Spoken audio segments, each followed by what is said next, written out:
आइए एक महत्वपूर्ण बिंदु पर चर्चा कर। राजगढ़ जिले का एक ब्लॉक है सारंगपुर। वहाँ की स्थिति बड़ी विचित्र है।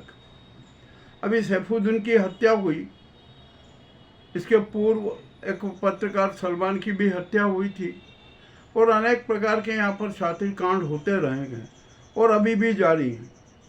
अब यहाँ पर पुलिस बड़े धर्म संकट में है कि आखिरकार सैफुद्दीन की हत्या किसने की। कुछ शाम पुष्पत का नाम आया है जिसने कि सैफुद्दीन से आखिरी बार चर्चा की थी और उस चर्चा के बाद सैफुद्दीन गायब हो गया था, उसकी हत्या हो गई और उसका शव नाले में फेंक दिया गया और शव पर घास बिछा दी गई ताकि किसी को शिनाख्त न हो सके। ढूंढती रही पुलिस, सब कुछ होता रहे। पुलिस कप्तान खुद सारंगपुर आए, उन्होंने वहाँ की जनता को आश्वासन दिया कि हम ये यहाँ पर शातिर जो हत्या हुई है उसका खुलासा जरूर कर देंगे और जो भी हत्यारे हैं उनको कड़ी से कड़ी सजा दिलवाएंगे। अब मामला ये हो गया।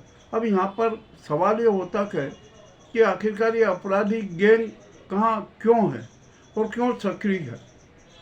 इसका एक बहुत बड़ा सबसे बड़ा कारण यहाँ है कि अपराधी गैंग, पूंजीपति और राजनेता, इन सब की और अफसरों की, इन सब चारों की एक संगठित शक्ति है जो अनेक अनेक अपराधों को जन्म देती है। हम यहाँ पर बिल्कुल प्रत्यक्ष और साक्ष्य प्रस्तुत करना चाहते हैं।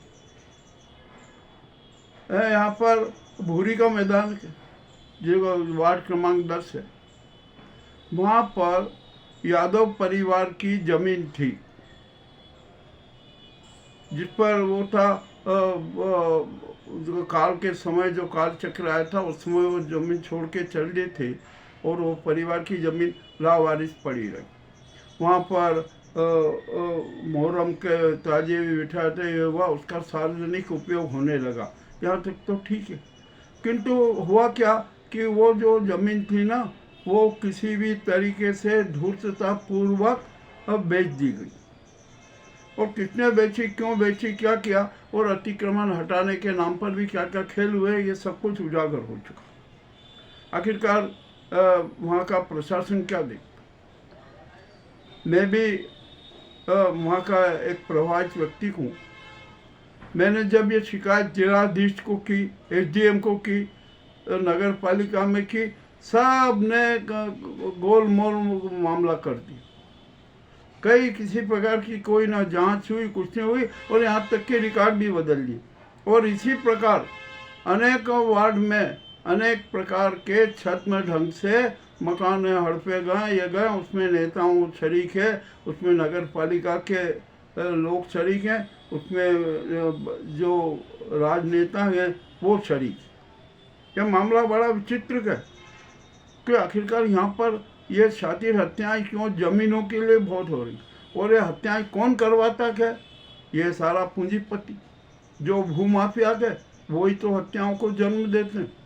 अब क्या राजगढ़ पुलिस कप्तान उस गैंग का पता लगाएगी, भूमाफियाओं की गैंग का, और उन अफसरों का पता लगाएगी कि कौन कौन यहाँ पर किस किस प्रकार के नाटक करते हैं।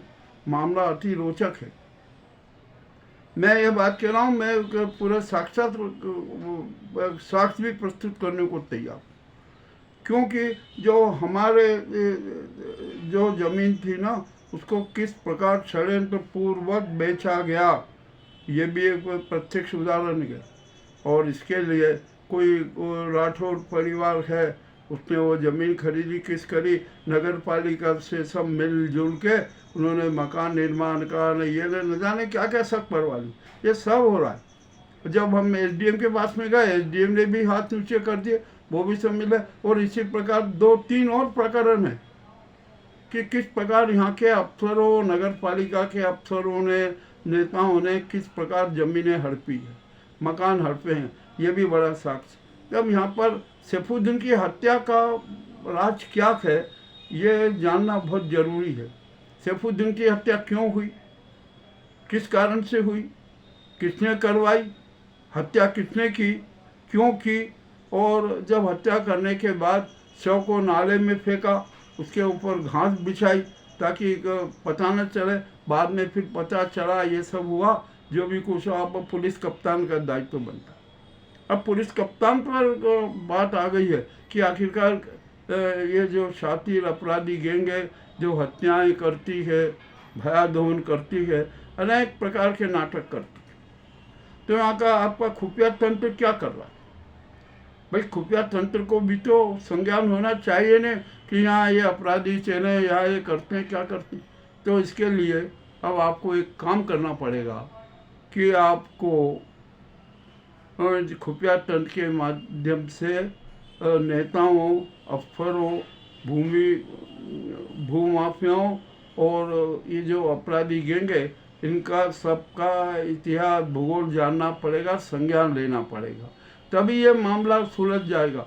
और यहाँ पर यदि इस प्रकार का ये मामला सुलझा गया ना, तो सहारनपुर में अपराधों की कमी हो जाएगी, अपराध नाम मात्र के रहेंगे, और यहाँ पर जो भी कुछ होगा ना, वो सब खुलासा हो जाएगा। और अब राजगढ़ जिले की स्थिति तो बड़ी खराब है। हम यहाँ पर जब अब जाते हैं ना, तो रोड पर, हाईवे पर अनेक प्रकार के अप्रिय दृश्य हमें नज़र देखने में आते हैं। मामला बड़ा विचित्र है। अब यहाँ पर पुलिस कप्तान को चाहिए कि वो खुफिया तंत्र को सक्रिय करके राज जाने आखिरकार क्या हुआ, क्या नहीं हुआ, कैसे क्या हुआ, ये सारे झंझटों का उन्हें संज्ञान लेना चाहिए।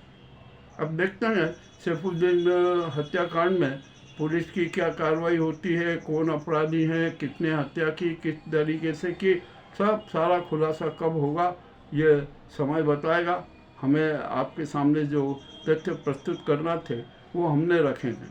सहारनपुर की जनता को भी अब तो मैदान में आना पड़ेगा।